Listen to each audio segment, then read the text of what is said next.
En esta oportunidad vamos a escuchar al exministro Carlos Romero, quien mencionó pues que este gobierno tenía planes de prorrogar a estos ex magistrados de Bolivia hasta el mismo 2025, hasta cuando culminaba pues su gestión de Lucho Arce. Romero mencionó que Lucho Arce ha sido derrotado por el pueblo. Han dicho también que ha dicho claramente, pues de acuerdo al pronunciamiento internacional de la Organización de Naciones Unidas y de la Comisión Interamericana de Derechos Humanos, ha dicho claramente que estos autoprorrogados es ilegal, es inconstitucional lo que han hecho estos ex magistrados de Bolivia. Pero dice también ese artículo del inciso número 2 que deben tratarse paralelamente por lo menos cuatro proyectos que hablan del tema económico, que pone ahí, creo, ahí como contrabando el gobierno, pero lo ha puesto y eso han aprobado en el documento, en lo que es importante para nuestros intereses de la movilización. Son dos proyectos de ley que dicen que van a hablar de la cesación, pero si hacemos interpretación de lo que decía Jerjes Mercado el día de ayer, por ejemplo, decía, ¿y cómo han tratado este tema? Él decía, bueno, ese tema lo hemos tratado, sí, pero preferimos que lo trate el Pleno de Diputados. Es decir, la Asamblea va a definir el tema de los autoprorrogados y es ahí donde de repente se generan ciertas dudas. ¿Qué lectura le da, doctor, al documento que se ha suscrito el día de ayer, que da pie a la aprobación de las leyes que está exigiendo el pueblo movilizado, doctor? Sí, bueno, lo que está claro, Ramiro, es que el gobierno no quería elecciones judiciales. No quería elecciones judiciales ni de aquí a 3 meses, ni a 6 meses, ni todo el año 2024, ni todo el año 2025. Es decir, inclusive el diputado Héctor Arce hizo una denuncia pública que la podemos traer a la memoria, cuando decía que en la versión de un ex magistrado, inclusive le había visitado el propio hijo del presidente y le decía que se la tenían que jugar porque era una apuesta de largo plazo, que iba más allá del año 2025. Es decir, ¿cuál era el cálculo inicial del gobierno? Utilizar al TCP fundamentalmente como un dispositivo estratégico de su gestión de gobierno, para tener gobernabilidad, para perseguir políticamente, es decir, modificar los escenarios políticos a gusto de cliente, digamos, eh, con una absoluta manipulación del TCP, ¿no? Eso seguramente que en la cabeza de Lima es coherente a la visión de un abogado chicanero de tribunal, ¿no es cierto?, que lectura política, estratégica del manejo de un Estado no la tiene, ¿no? Eso también es consubstancial al perfil del propio presidente Arce, que tiene una experiencia burocrática, pero que realmente no conoce a los movimientos sociales. Confunde un movimiento social con un dirigente que le debe un favor, ¿no? Un dirigente que ha establecido una fidelidad con base en relaciones clientelares no puede ser equivalente a un movimiento social, ¿no? Pero en el desconocimiento por la trayectoria del presidente Arce sucede esto. No tiene tampoco gente que le pueda advertir de esta situación, ¿no es cierto? Recordemos que es un ministro de gobierno, viene de la Unión Juvenil Cruceñista, era pasante en el Comité Cívico Pro Santa Cruz, acompañó una delegación del Comité Pro Santa Cruz para denunciar al gobierno de Evo Morales de ser enemigo de los derechos humanos luego de los sucesos del separatismo.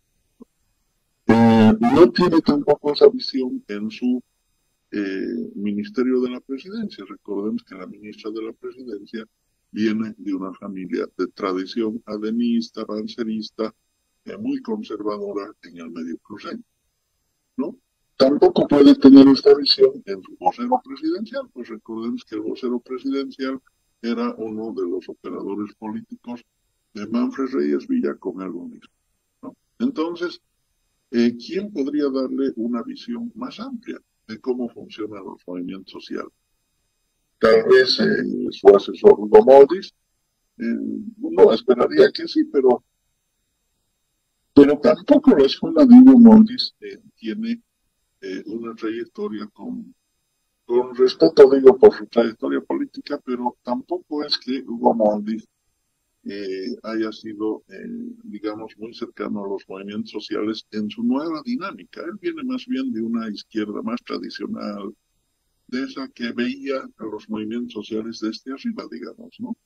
Desde esa percepción pequeño burguesa que considera que los movimientos sociales solamente son arreados por las direcciones políticas, ¿no? Entonces, obviamente, no veo que el presidente haya tomado los recaudos necesarios para dotarse de un equipo que le permita tener una percepción real de los movimientos sociales. Y no la está teniendo. Y la está empezando a pasar factura, ¿no? Con sus movilizaciones. En segundo lugar, Ramiro, entonces, para cerrar esta primera idea, el gobierno nacional quería mantener a toda costa al TCP hasta completar su mandato de 2025, pero esta posibilidad ya se ha caído. Es decir, el pueblo no le ha dejado. Es decir, el gobierno ha sido derrotado. En segundo lugar, en el anteproyecto de ley del Senado se incorpora la suspensión de plazos procesales.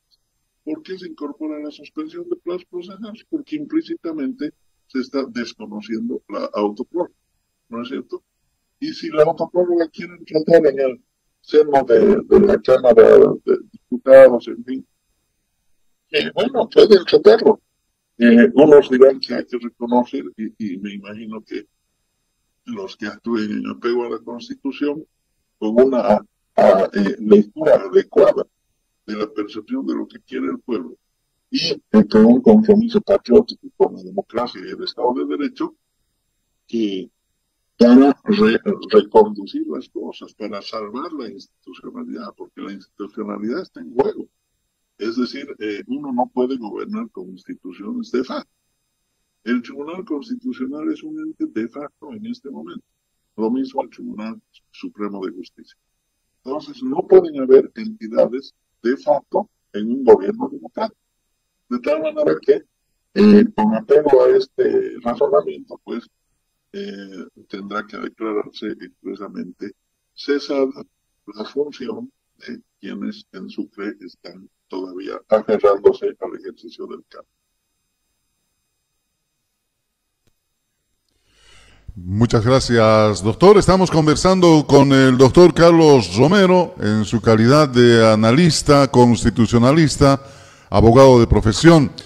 Doctor, en la última parte del programa me gustaría que le echemos una mirada a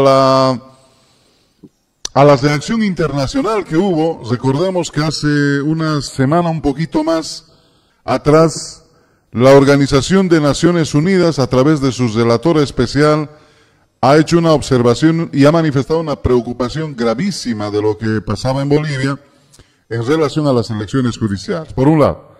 Y el día de ayer se ha conocido también que otra organización de carácter internacional, hablamos de la Comisión Interamericana de los Derechos Humanos, conocida como la CIDH, pide al gobierno de Luis Arce Catacora abstenerse de emitir declaraciones que estigmaticen las protestas y las movilizaciones en los bloqueos. Asimismo, ha pedido que el Estado debe asumir medidas para proteger a quienes ejercen su derecho a la protesta y garantizar los derechos a la vida, a la integridad, a la salud y condiciones para abastecimiento de alimentos, pero también manifiesta su preocupación en relación y pide que se cumplan las elecciones judiciales, porque así debe ser, está establecido en la Constitución Política del Estado. Dos organizaciones internacionales que reaccionan, es decir, Bolivia también está en el ojo del mundo. Y cuando hay este tipo de reacciones del pueblo, las organizaciones internacionales ven que el gobierno también está actuando de manera no adecuada en relación al tema de las elecciones judiciales y el tema de los magistrados. En un momento Lima incluso quiso malinterpretar, ¿no? Bueno, lo dijo, señalando que la relatora especial estaba de acuerdo con la autoprórroga, lo que ha ameritado una reacción inmediata de críticas, porque en efecto nunca dijo eso la relatora. Pero, ¿cómo ve esta reacción internacional? ¿Qué significa para Bolivia que hayan este tipo de reacciones? ¿Pueden haber efectos a mediano plazo, a largo plazo, sanciones desde otras organizaciones internacionales de este conflicto? Y si hay otros similares, doctor, una vez más le dejamos con la palabra, por favor. Sí, Ramiro, inicialmente nosotros tenemos que tener en cuenta que la relación con los organismos internacionales de un Estado es una relación oficial que se maneja en ese nivel, en el nivel oficial, en el nivel estatal, ¿no? ¿Y cuál es el dispositivo que interactúa con los organismos internacionales a nombre del Estado Plurinacional de Bolivia? En este caso, es la Cancillería, a través de su estructura que tiene organizada en la comunidad internacional, ¿no? A través de sus embajadas o legaciones diplomáticas. Entonces, es la Cancillería la que habla, en otras palabras, con los organismos internacionales. ¿Quién habla con los organismos internacionales? No es Carlos Romero que va a llamar por teléfono a un organismo internacional y le van a hacer caso. Perdóneme, Ramiro, por utilizarlo de ejemplo. No es Ramiro García que va a mandar una carta y le van a recepcionar la carta inmediatamente. No. Es decir, todas las actuaciones ante los organismos internacionales se hacen por conducta regular, que es la Cancillería. Y por eso el derecho internacional, de alguna manera, es demasiado diplomático, entre comillas, ¿no? Es muy diplomático. Es decir, es muy dúctil en sus apreciaciones. Generalmente no opinan sobre temas internos, sobre temas políticos, se abstienen de hacerlo, o lo hacen en términos demasiado exageradamente cuidadosos, digamos. Pero resulta que hay tres pronunciamientos internacionales, amigos. Uno es académico y dos son de organismos internacionales, ¿no? Voy a ir por orden cronológico. El académico, que así lo estoy denominando convencionalmente, corresponde a dos autoridades académicas en el ámbito del derecho internacional, como son el doctor Ferreira y el doctor Carlos Empeño Zaffaroni. Zaffaroni ha sido miembro de la CIDH, ¿cierto?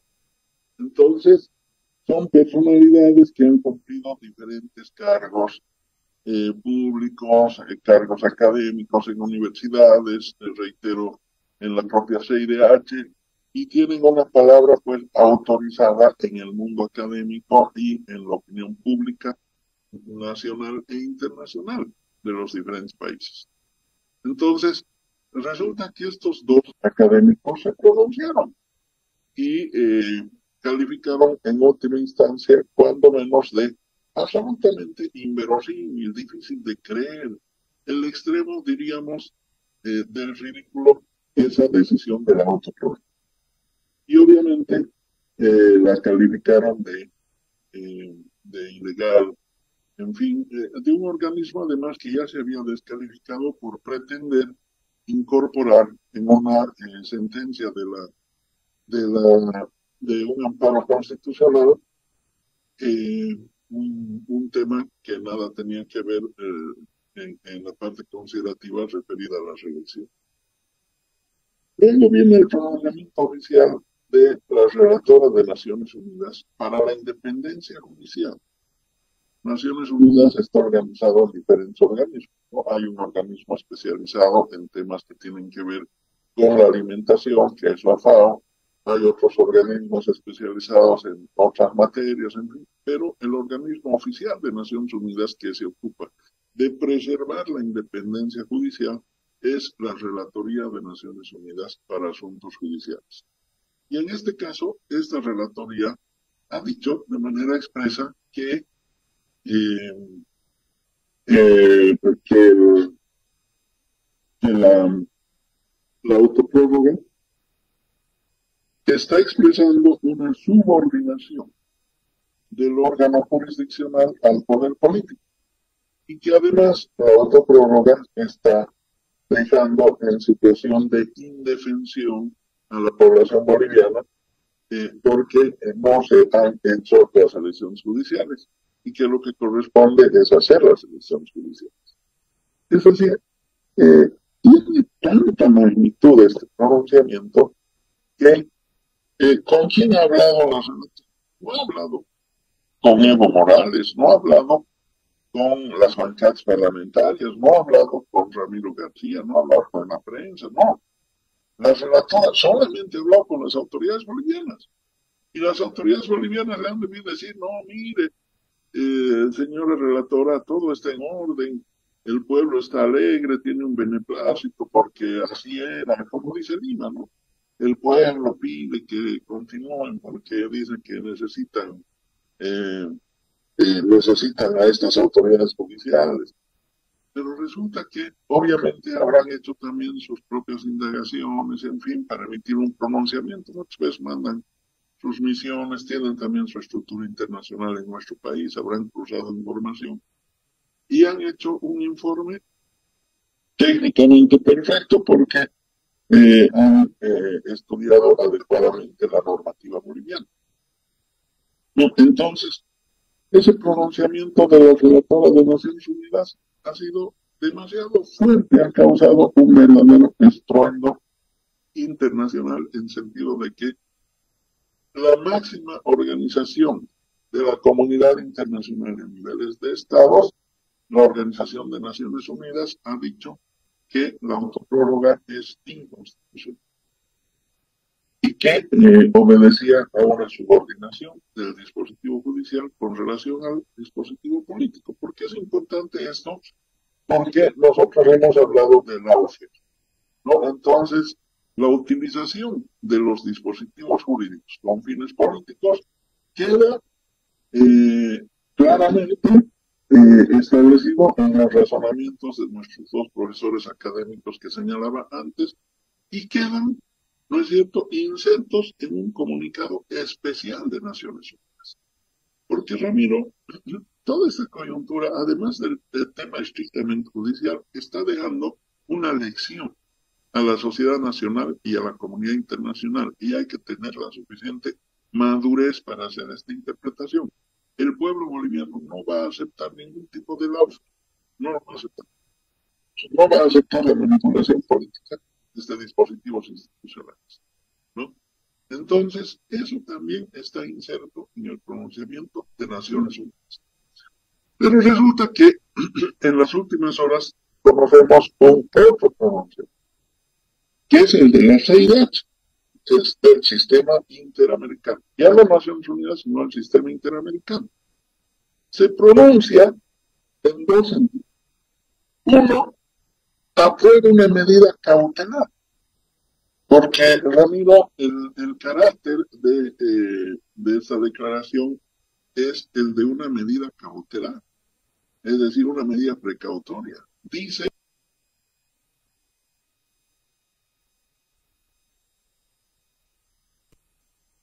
Bien. Se nos ha ido el audio, doctor. Vamos a volver a activar, por favor. Lo ha muteado, creo, el audio. Vamos a volver a ver si podemos activarlo una vez más. Estamos ya en la última parte del programa, Leales Siempre, Traidores Nunca, conversando con el doctor Carlos Romero Bonifaz.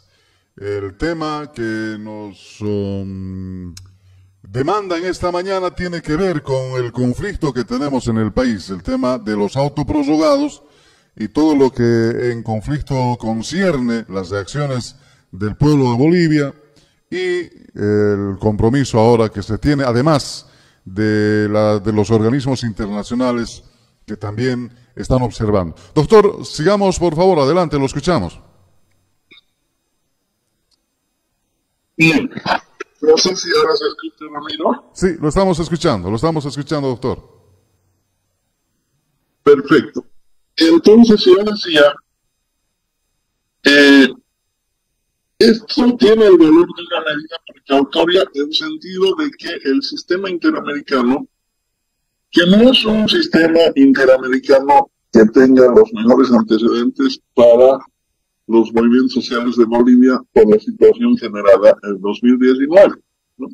Pero que en este caso, en apego a los instrumentos internacionales, dice, se debe precautelar la vida e integridad física de los movilizados. ¿Qué significa todo esto, amigos? Se le está exigiendo al Estado boliviano que preserve la vida e integridad física de los bolivianos que están en las movilizaciones. El sistema interamericano está preservando, está precautelando, por eso es una medida precautoria, está precautelando derechos humanos universales, la vida, la integridad física, la salud de las personas que se encuentran movilizadas, ¿no? Entonces asume conocimiento y asume tutela jurídica como sistema interamericano de derechos humanos universales, ¿no es cierto? Aquí sí, el derecho internacional tiene carácter vinculante, Ramiro. No es una opinión.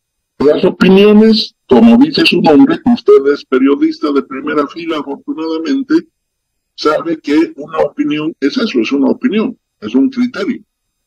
No es una opinión consultiva. Es una medida precautoria.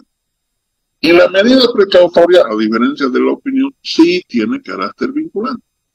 O sea, el sistema interamericano se ha pronunciado exigiéndole precautelar la vida e integridad física de los bolivianos y bolivianas que se encuentran movilizados protestando contra la autoprórroga.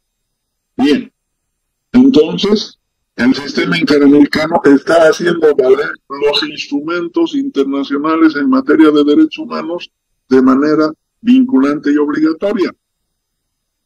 Pero además, Ramiro, el sistema interamericano ha dicho que no estigmaticen a la movilización. ¿Por qué? Porque la movilización no es política. ¿Por qué? Porque debería haber elecciones judiciales. Esto dice el pronunciamiento del sistema interamericano. ¿Por qué han generado la movilización? La no realización de las elecciones judiciales. Por tanto, tienen que hacer elecciones judiciales. Por eso está protestando la gente. Entonces, no le estigmaticen. Es decir, el sistema interamericano se ha pronunciado además con relación a la libertad de opinión, el derecho a la protesta, al pronunciamiento público. ¿No es cierto? Ese es el valor jurídico histórico que tiene este pronunciamiento del sistema interamericano. Ahora bien, con esta medida precautoria y después de la represalia en Caracollo de anoche, perfectamente las confederaciones campesinas, en fin, podrían elevar una protesta a la propia CIDH diciendo, mire, a las horas de que ustedes emiten esta medida precautoria, nos vuelven a reprimir. Pero además podrían elevar ante el relator de Naciones Unidas para Asuntos Indígenas, en el caso de las movilizaciones rurales, ¿no? Entonces, fíjese, Ramiro, el campo internacional se ha abierto, pero de manera extraordinariamente favorable a la defensa del Estado de Derecho de Bolivia. Eso es para mí invalorable. Tenemos que considerar estas movilizaciones, no solamente que han tenido un gran logro en el hecho de restituir el Estado de Derecho, sino también un gran logro ante la comunidad internacional. Bien. Doctor, agradeciendo mucho su participación. Al tiempo de la despedida, por favor, ¿cómo tiene que terminar todo este conflicto, doctor? ¿Cómo debería concluir a partir de la experiencia y el criterio que usted tiene como abogado también? Y alguna vez leí algunos libros referidos a las democracias en países que tienen heterogeneidad de culturas, heterogeneidad social. ¿No? Hay muchos países en Europa que son heterogéneos. Y decir, cuando un país tiene diversidad de culturas, siempre tiene que manejarse instalando una democracia de consenso. Una nueva categoría, democracia de consenso. Y ahora debe imponerse el diálogo, y para que el diálogo se imponga debe imponerse la racionalidad, pero hay que restituir la credibilidad, porque es preocupante la pérdida de credibilidad del Ejecutivo. O sea, es importante restituir la credibilidad porque la pérdida de credibilidad del Ejecutivo está afectando la credibilidad del sistema político. ¿Y cómo se recupera credibilidad? Con hechos, no con frases.